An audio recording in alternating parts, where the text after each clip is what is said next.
I don't have questions planned or anything like that because I just like to talk. Okay, good. We can do that. Did you ever think that you would be doing what you were doing today? Never in a million years. No. Why? No. It's just, I had no idea that, I just had no idea I'd be here doing this. Growing up, I didn't grow up on a farm. I didn't even know I'd be on a farm, much less working on the farm, raising kids on a farm. But here I am. I wouldn't change it for anything. Tell me more about the farm. What do you guys do? So we raise cattle, beef cattle. We have Angus bulls and what we call commercial cross cows. So they're mainly black and white Angus cross. We sell our calves. We fall calves, so we're calving right now. So babies are hitting the ground right now. And then in the spring, we sell those calves, and that's what we call our cash crop. Gotcha. Our calf crop is our cash crop. And then we also raise a few out for freezer beef and sell that to local customers. Perfect. How long has I guess it was your husband's farm then, right. if it's not so my yours. husband, that's right. My husband was raised here. They've been here since 1958.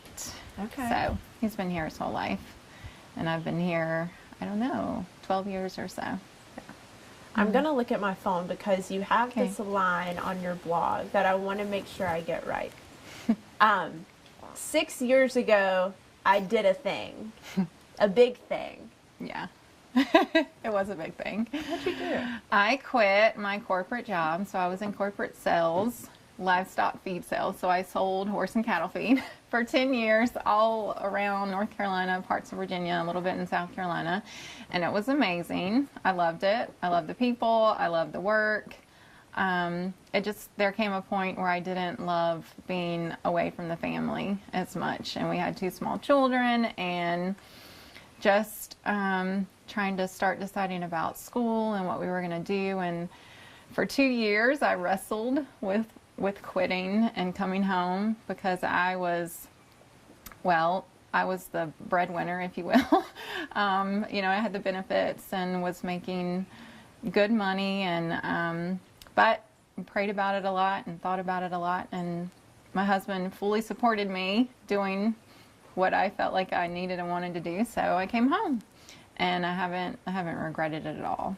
I haven't looked back. It's been fun. So you were commuting from here to... Yeah, I was a truck driver. I had a truck. They gave me a company truck. So I put, 50,000-60,000 miles a year on a truck. So yeah, and I was gone 1 or 2 nights a week. Those 50, 60-hour weeks. I work more now, I think, when I'm home. But it's different, and it's different in a good way. So I don't miss all that windshield time. Yeah. Some days it would be nice to get out, but yeah, I don't miss it. I really feel like this is where I'm supposed to be, doing what I'm supposed to be doing. Mm-hmm. And also when I quit that job, it gave me an opportunity to dive into some passions that I didn't even know I had. Right. And open some new doors. So, and now you're here. I think if you ask anyone, myself included, this is a pretty secluded area. You've chosen to open yourself up and your life up through a blog, a vlog, social media. Yeah. What made you do that? Well, when I did quit my job, I realized that I had a desire to write. So that's where it started. I just started, writing and photography. I started a photography business because I realized that, I'd always liked to take pictures, but I'd never taken it seriously. Mm-hmm. And I decided to teach myself how to use my camera. Bought a good camera, put it on manual, and figured it out because I knew that this setting out here would be perfect. Having the kids, I decided, I was finding myself wanting to take more pictures of them, and then I thought, I could take pictures of other people's kids and families and seniors and all that kind of stuff. So that was one thing that started, and then I also just learned that I had I don't know, I almost said gift. Some people would say that, I guess, but, or that passion for writing. Yeah. And I started a little blog, and I came home from church one Sunday and it's like, I'm going to start a blog. And just started writing. And then what I found was, in sharing that on, I guess at the time it was more Facebook, that I was getting a lot of good comments and feedback, and people were able to relate to how I was sharing life on the farm. And I just really find a lot of things here on the farm that you can relate to life in general. And so I like putting that out there, and I just found people relate to that. And one thing is just snowballed into another, one platform to another platform. And so. When did you first start publishing videos and blogs? Videos, yeah. Blogs, it's been, yeah, let's see, 16, I think it was like 2016 is when I started writing. I've been doing the videos for about a year and a half or so. I published the first one a couple of years ago, but then it was like, I don't know about that. And I just did one or two and then just kind of went away from it, and then decided really last summer that I was going to start taking it more seriously, or putting more out there more consistently, and just seeing what happened. And here we are. Yeah. I mean, you have thousands. 27,000 followers later. I don't know. That blows insane. my mind. Yeah, to me it is. I mean, there's certainly much, much larger channels out there. I'm still a baby in the YouTube world, but for it blows me away. Right. I mean, every 3 day. years and almost 30,000 followers. Yeah. I know you're humble. You don't want to brag on yourself, but No. what is it about your content that you think people love? Well, I'll just tell you what they tell me. I don't know. The biggest thing that I hear from people is that they appreciate the authenticity of it, and that I do just really try to be real and share my real. And on the farm, that's, in any given day, it can go from really good to really bad. It's just the highs and lows of farming and life and motherhood and parenting and all that. I think the world, people, society is craving more real, less Kardashian, Right. Just more real. And people say, please don't change. I'm like, well, I don't see myself changing. I don't know how to be anything but who I am. And what comes up comes out. And whether, I just say silly things, and I used to kind of get embarrassed about that, but now I just own it. I just really want to own my real, and I feel like other people kind of are grabbing onto that too. And my main goal is just to encourage people, make people laugh with me. Right. You can laugh at me, but I'm laughing too, so we're really laughing together. I just want to encourage people, and I just really, at the heart of the matter with my photography and my writing and my sharing on my videos, is just to let people know that their story matters. I just feel like, we all relate in so many ways that we don't even know a lot of times. We're all living these different lives, but in so many ways we're still connected, and I just feel like everybody's story is important, and putting it out there is important. For me, that involves sharing the story of farming and agriculture, because that is at the heart of what we do for a living, and I do feel like it's important. And there's a huge disconnect, I feel like, between consumers and where their food and their fiber actually comes from. So being able to reach into that too is important, but then just overall just sharing my story. Well, it's a story that a lot of people care about. Yeah. How much do you think it has to do with an untapped market? Because we don't see a lot of television shows about farm life, especially not anymore. Right. And how much of that plays into it? I think that too is where the YouTube channel has been doing good, and there's not a whole lot of ag content out there yet. There's more and more coming. I have several friends who are, starting channels, which is awesome, because we've all got, there's room for everybody at the table. Or as I said recently, the trough. The cows are lined up. It's like there's room for all of us here sharing our stories because they're all different. We all have a different perspective. You know, that whole community over competition thing. It's all good. The more people that are sharing, the better.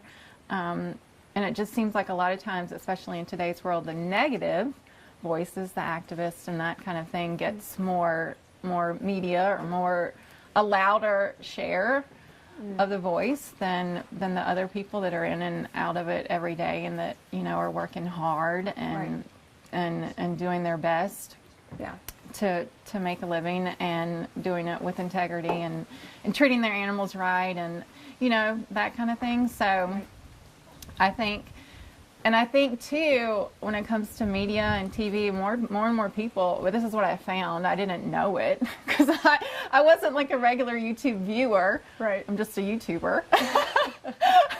I'm watching more of it, but more and more people just tell me, you know, we don't watch TV. We're watching YouTube or Insta stories, you know, connecting with people that way. So I think there is it's huge and the market for it it's just going to keep growing. Yep. So I hope. I hope so too. I'm right there with you. And a big proponent of butter use. I like that about you. I do talk a lot about butter and beef and cooking steaks in my cast iron skillet. Yeah. Yes. So we're beef cattle people, but we're big supporters of dairy. Whole milk real butter. Yes. You've talked a lot about the positive aspects, and it is mostly positive from what I understand. But I mean, you posted yesterday, you were kind of having a down day. It happens. When you open yourself up. Yeah, that is the hardest part. It is so hard, like hitting publish, hitting upload, hitting send on these pieces, you know, of basically my heart, because when we share, anybody out there sharing is sharing a piece of themselves. That is definitely the hardest part. And so then when you do get comments that are negative or demeaning or, you know, ugly, it's hard not to take it personally. It's hard for me. It wouldn't be hard for my husband. That kind of stuff doesn't bother him. It's like, why do you let it bother you? It's just who I am. Right. How I'm wired. So, well, I'm sure you get a lot of that too, because you're in the public eye all the time. But unsolicited advice and opinions seem to come out of the woodwork. But I just have to remember that's, you know, probably 0.1% of the comments, and so it just goes back to that negative, not letting the negative outweigh the positive. So if you had to remind yourself of your why, what would it be?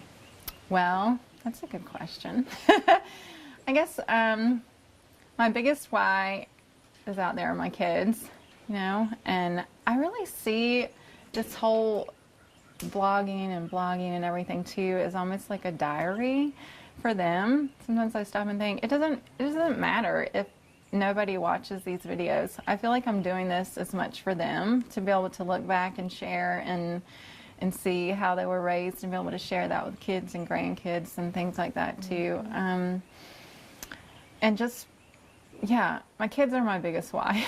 Being able to raise them here on this farm, learning the ins and outs of life and the cycle of life, you know. We've got a bottled calf in the barn right now that my girl is just smitten with, and she's set her alarm and she's up every morning to go feed him Elmo. Elmo. Elmo. So, I mean, you can't, that's stuff you can't learn from a textbook, you know. They're getting to experience that, and no matter whether they decide to stay on the farm and continue to farm with us or on their own, or if they leave. Of course, I hope they don't, but if they do, as long as they come back and visit, I just know that what they're learning here is they're going to take with them out into the world, and I trust that it's going to make them a benefit to society. They're good kids. So, and then another part of that why is what I've already spoke on, encouraging, and just really want to be a source of encouragement for people. It's funny to me, there's such like the paradox between you were out in the world, you were doing the corporate thing, you were, you know, and then you brought it in, Right. but now you're Still putting going it back out. Yeah, I think that's what I love the most about social media, because you're right, there's definitely can be negatives to social media, but I have found far more positive things through social media, and being able to find this network of people that are like-minded. I mean, some of my very best friends now are scattered throughout the country, and even up in Canada. I have really good friends up there. We're all going to get together one day, I hope. But you know, it just opens the door to relationships that you would never have had access to before. That's the good thing about social media, and that's what I love about it, is being able to connect with other people that I wouldn't have that choice or that chance without. What does your family think about this? The kids, your husband? Okay, yeah. They've come around to it. My husband at first was not crazy about me trying to put him on video, but the more and more we do it, the more comfortable he gets. And when I share with him the comments from people, we really want to hear more from him. He has so much wisdom to share, and you know, he's been doing this forever, and we want to hear. So he's coming around, and the kids kind of gotten into it. My girl is definitely kind of picking up the video bug and starting to video herself, doing some things. So I don't know. I think it's actually helping kind of bring them out of their shell a little bit too, and just trying to, you know, remind them why we're doing it, and you know, that we're helping people learn about farming. We want to keep a positive spin on this life.